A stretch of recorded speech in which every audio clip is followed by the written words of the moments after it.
Hey everyone, this is Rod Santomassimo with the Massimo Show. And today it's all about trust. Hey, trust me, you want to hear this episode. Our guest is the one and only David Horsager, who is the CEO of Trust Edge Leadership Institute and a global authority on helping leaders and organizations become the most trusted in their industry. David is the inventor of the Enterprise Trust Index, director of Global Trust Study, The Trust Outlook, and national best-selling author of The Trust Edge. He has been featured everywhere from Forbes to the Wall Street Journal. He has taken the platform on 6 continents and advised everyone from IBM, Toyota, and global governments to the New York Yankees and FedEx. Today, we are thrilled to have him here with us. And now, please welcome David Horsager. Hi, this is Rod Santomassimo, and welcome to the Massimo Show. The objective of the Massimo Show is to share how you can maximize your personal, professional margin. That's right. Let's make more money in less time. Let's turn chaos into clarity, confusion into confidence, and income into real wealth. Along with sharing my insight on how I grew a multi-million-dollar professional business, we're going to bring you the expert advice from a variety of authors, consultants, and thought leaders who will provide the tools you need to maximize your own personal and professional margin. Welcome to the Massimo Show. David, welcome to the Massimo Show. What an honor to have you today. Thank you, Rod. Great to be here. Well, David, look, you are the authority on trust, and we're going to talk about trust. But before we do, I want to see if you earned the trust from your parents. So let's go back to high school. High school David, what was he doing? What did he love to do? What was his passion? Tell me about that. I grew up on a 1,500-acre bean farm, 8 miles from the nearest town of 500 people. I grew up loving sports. I grew up working on the farm, and we definitely learned how to work. I mean, that's one thing. But I love sports. I loved everything. I was into everything. I became all-state in football under the winningest coach in the state of Minnesota. Probably wouldn't have been all-state under any other coach, but he certainly drew out the best of me. 9-man football, though. So Whoa. Think about that. So it's a fast-paced game because you've got tackle guards instead of a tackle and a guard. So you're whipped, but you've got a lot more scoring, fast-paced. I was fullback and linebacker, and I loved that, and that was part of it. And yeah, like I said, or you said, I think it was alluded to in my first book, I really learned a lot about trust and leadership by working under who I think is the best leader of all time that I know, and that's my dad. And people loved working on our farm, even in the, those tough years farming. Grateful for that. Well, I love it. Fullback, linebacker. I'm assuming he was a big kid on that 9-man front. No. I had more muscle per square inch then than now. That's the one thing. To be 18 again. So what was the professional passion? Where did that take you? And tell me about that first entree into a job career. What was it? First of all, I went to college. Then I had some other ideas as corporate, whatever. I actually went to work out of school for the biggest Christian sports camp in the country, and then became director of a youth and family organization that came out of that. And that's where I built some leadership curriculum and so forth. And so basically, I have to tell my kids back in the 1900s, but in 1999, Lisa and I moved back to Minnesota and started our first business ourselves. And I was speaking, and I actually back then it was a lot of youth and different things, but I ended up teaching some stuff at the U.S. Coast Guard Academy about leadership because someone saw me speak at something else, and one thing led to another. And then I had this epiphany about trust before my graduate work. And I was kind of like, I kept seeing, what I was working on with that leadership curriculum. It's like, that's not the issue. They think it's a leadership issue. It's not. It's a trust issue. Oh, that's not a sales issue. It's a trust issue. Oh, that's not a marketing issue. They actually don't trust the message. So that was intuitive, and that led to going a little forward on the story than what you asked, but that led to my graduate work, which back then, by the way, almost no one was researching trust and leadership, business, these kind of things 20 years ago. Now everybody's talking about trust, but back then it was pretty unique that I kind of was one of the first, at least in this way, to prove out how a lack of trust is the biggest cost of an organization. biggest cost in the bottom line, and then this way of building it that now just last year again was revalidated by an outside university as the way trust is built globally. So these two sides of the why, well, trust was the key to success as far as every metric we looked at, attrition going down, retention going up, sales going up. They had to deal with the trust issue. And then this way of building it, that's why probably we get paid for all our consulting, measurement tools, coaching tools, and all that around building trust, this framework. And it started working. And that was the thing, is like, here I am. It's like, whoa, that big company hired us, and oh, wow, it worked here, and oh, attrition went down here. And that fueled passion. But I'll tell you that the bottom line on the passion is, over those first decade, let's say, why am I so passionate about this now? Is it actually changed me. It changed my parenting. It changed my being a better husband, I think, a better friend. So, and it still transformed me. I'm not perfect at anything I'm going to teach about around trust. I just know it's true from the research, but it changed me. And now I've seen it change countries and corruption issues, and not perfectly, but businesses and pro sports teams and whatever. So I'm as passionate as I've ever been about this work, even though it keeps growing and there's more to it all the time. We put this big study out every year and all that. People ask me sometimes, Dave, when are you going to not talk about trust? I'm like, when's the next thing? It's like, I can't think of anything else more important. Well, I completely agree with you. And I said it in joking, the genesis of trust, earning your parents' trust. But that's the first we all understand or think we somehow formulate what trust is all about, right? And for a lot of people, I didn't lie to my parents, right? And that's when you're first starting out. That's when you could trust me. But then eventually you learn there's earning trust. And nowhere more than in the business world is trust. Well, it's problematic, to say the least, in every form. So you're focusing on, as I said in your introduction, some amazing organizations. And this New York kid loves it that you worked at New York Yankees. Thank you for that. But more importantly, these huge organizations, what lessons can our listeners take from your expertise in regards to running their businesses? They may have themselves and just their spouse. They may have 30 employees, they may have 5 employees, they may have 100 employees and or independent contractors they work with. At the Massimo Group, David, we have 41, I believe, folks in our organization, but 35 of those are independent contractors. So tell me, where's trust fit? How does trust for a small business owner like myself? Two big things. Number one, it works. Look, we're a small company too. We have a dozen, 10 or so full-time, and then we've got all these subcontractors. And then we have certified coaches around the world, from Indonesia to Kenya to Amsterdam and Quebec. So we're a little bit set up similar maybe in that way. But it's the same, even though you might use the pillars in context, the first thing you need to do is see that trust is the root cause. Most people are dealing with the wrong problem. They're not solving the right issue. So I kind of said it quickly there, but like you think, oh, you got a leadership issue. You never do. It's a trust issue. It's not a sales issue. It's a trust issue. The only way to amplify a marketing message is increase trust in the message. What about the diversity issues of our day? The biggest Harvard study shows diversity on its own pits people against each other unless you increase trust. So the only way to get the benefits, which are many, of diversity, certain types of diversity, is to increase trust. The only way to increase learning in a classroom is you have to increase trust either in the teacher, the content, or the classroom, the psychological safety, right? So if people can, first of all, they see the root issue, then they have a chance. Then you can move to, okay, what's the common language? And that's the 8 pillars of trust. And then under the 8 pillars, there's takeaways they can use to actually solve. And we can jump into that. But this is a reminder, like if people see the trust issue, first of all, trust is more complex than people might think. They might think, oh, it's transparency. A lot of people have said that today. It's vulnerability and transparency. That's good. But, some of our kids are so transparent on Facebook, I don't trust them for a second because confidentiality is also trusted. So, it might take a long time to build trust. Well, on 9/11, complete strangers trust each other in a moment if they're running in the same direction. So we have to see it's a little more complex than we thought at first, and yet it is the root cause. And then if I see that it's the issue, then I can solve against these 8 pillars of trust.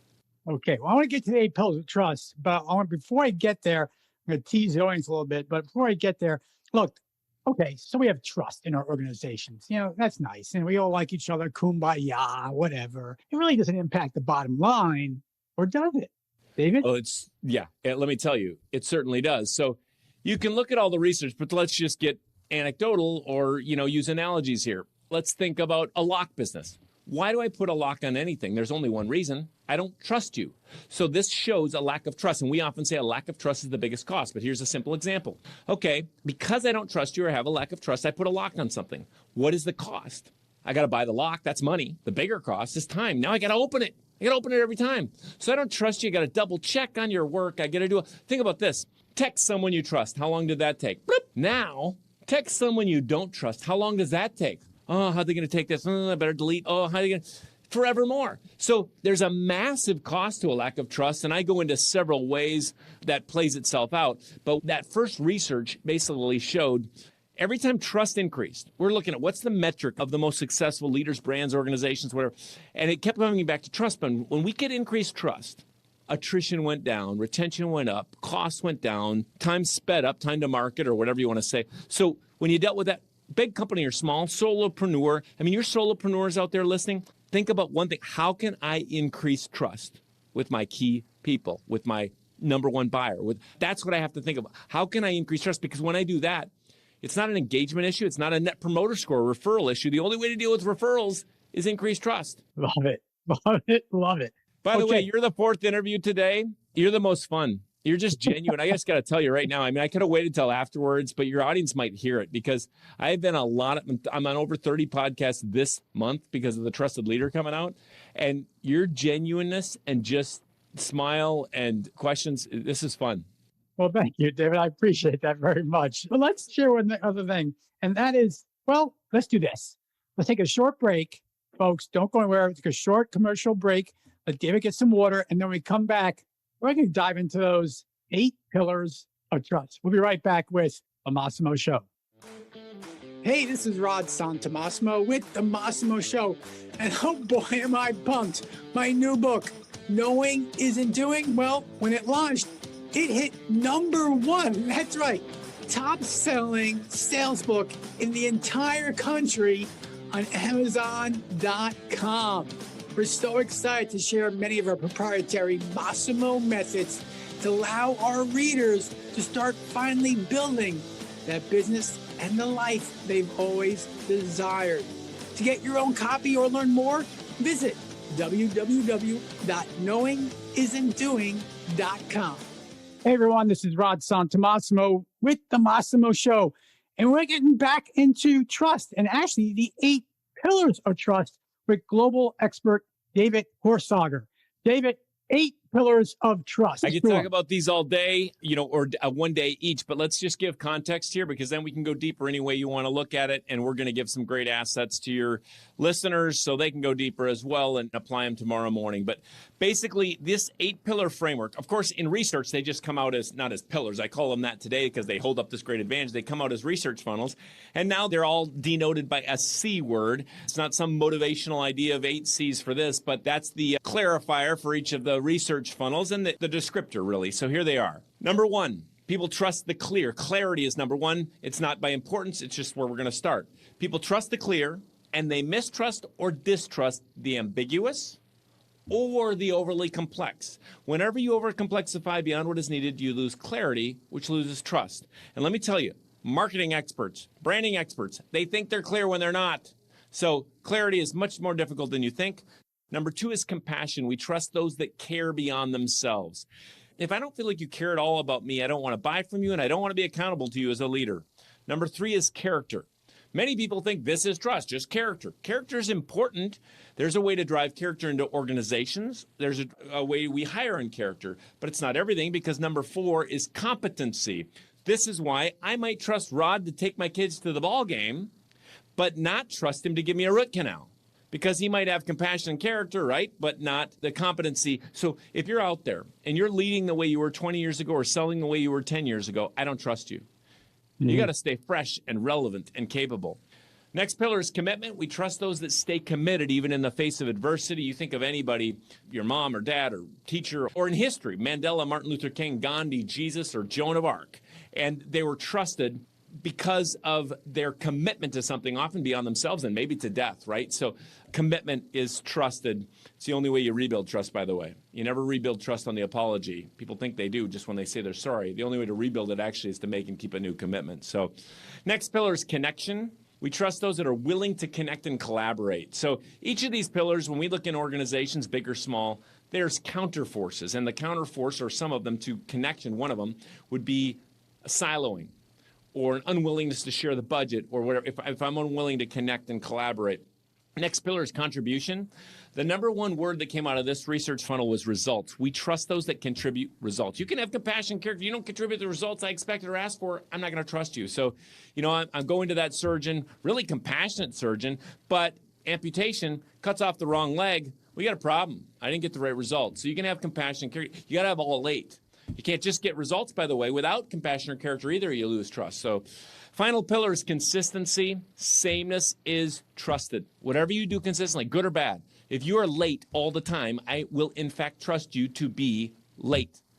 The only way to build a reputation is sameness, consistency for good or bad. The only way to build a brand is consistency, good or bad. Sameness is trusted. So that's the 8-pillar framework in a quick contextual overview. Now there's ways you can deepen each of those pillars, but we're measuring against. Maybe I'll say one more thing about this. We contextualize for the part of the world, but it still comes under these 8. They were just revalidated as the ways, the comprehensive way that trust is built globally. If people can actually see these as the issues, they actually solve the real issue. So for example, people say it's an engagement issue. It's not. Trust drives engagement. But maybe a more fun example is communication. We got a communication issue here. We got a communication. You never do. You never have a communication issue. Communication's happening all the time. Clear, communication is trusted. Unclear, communication isn't. Compassion is, hateful isn't. So you can go down the list and you actually solve the real issue, which is what many people aren't doing. But as you stated, it's not just having 6 pillars in place, because you need to have all 8 in place. And I love something your team shared with me in regards to the byproducts of these 8 pillars. You call them these 8 C's, were a series of R words: relationships, reputation, retention, revenue, and results. So these are the amazing byproducts we're all seeking, right? Retention, absolutely. Results, revenue, relationships. So we can see why the trust pillars, those 8 pillars, are so incredibly important. So David, I'm going to ask one more favor of you. Everyone's thinking, okay, how do I do this? How do I become more trustworthy or create more trust in my culture, my environment? And that answer is really easy. They need more of you. So David, how do people get more of you? Well, www.trustedge.com. Trust, EDGE, is a good place to start. We did put something together special just for your listeners on the new site where the book is, www.trustedleaderbook.com/Massimo. And there you can find a whole host of a masterclass and this pulse survey and stuff we don't just give to everyone, for your listeners. And they can find me. They can find the David Horsager site, the YouTube channel with hundreds of videos and all that from any of those. Repeat that for our listeners, and we'll post it out for those on video. www.trustedleaderbook.com/Massimo. But David, I can't let you go until I ask one last question. That is, Trusted Leader. Tell us about this new exciting project you have. It's been just hard work that I'm really excited about. The first half is a parable that shifts thinking about trust, how trust matters more than ever. I got pushed by my team to say, we need to simplify the complex. We need people to get this. They think they know it all about trust. Is it something you either have or you don't? Turns out it isn't. You can build it. Some of these other things, why it matters more than ever, why your fastest opportunity to build trust is in crisis, actually, and some of these things. So that first half's really fun, engaging story that actually was inspired from some true things that happened to me when I was in a boardroom one time and watched a company just about fold until the most junior person stood up and said one thing that helped save the company. And so that story is part of it. And then the second half, of course, is how do I apply it? The 8-pillar framework and tools like under the compassion pillar, the SPA method for creating an appreciative environment, the method to get absolute clarity, the trust shield for how to build connection in your company, your organization, or your team. So basically, I don't want to just leave them with a story. I know there's a lot of great parables out there. I want to give them tools they could use tomorrow morning once they got the impact. So it's split in half, a story to get the idea, and then application so you can apply it tomorrow morning. And of course, we give a bunch of other assets if you'd like with that, if you get the book. But that's the Trusted Leader. 8 pillars that drive results. And is that book available now or will it soon be published? It's actually all ready to go. You can pre-order right now. March 30th is launch week, so I'm not sure what day this is coming out. But we'll get it out. We'll get it out to correspond with that. Absolutely. Yeah. Sounds awesome. March 30th is the perfect week, and big expectations from the publisher, and we're excited about it. Okay, so we'll get this out and that around those dates. But folks, Trusted Leader, you gotta get the book. I gotta find out what that junior guy said in that boardroom, but he won't tell me, so I gotta buy it, which is a great marketing play. He was clear. The clarity he provided gave me the trust that the book is worth it. So, David, I can't thank you enough for your valuable time and your leadership. And without a doubt, I trust you, and I trust you have a very pleasant day. And we'll talk soon. Thank you, David. Thank you, Rod. Okay, folks, you know what I always say? What David just did was he poured all this knowledge on you of what trust is. It doesn't mean anything unless you go out and apply it, because as I always say, knowing isn't doing. Don't kid yourself. Go out and do it. Until next time, this is Rod Santomassimo with The Massimo Show. I want to thank you for listening to this version of the Massimo Show. And please, please go out and share this with your friends, your colleagues. Heck, share it with your dog. Just share it. And more importantly, just give me some feedback, good, bad, or indifferent. We all grow from understanding what our audience wants to hear. So until next time, this is Rod Santomassimo with the Massimo Show. Hey, this is Rod Santomassimo with the Massimo Group. And did you know over the last 12 plus years, we've worked with thousands of independent contractors, solopreneurs, and small business owners in helping them achieve the business and the life that they've always desired. To learn more how we could possibly help you achieve your goals, please visit www.massimo.coach. That's www.massimo.coach.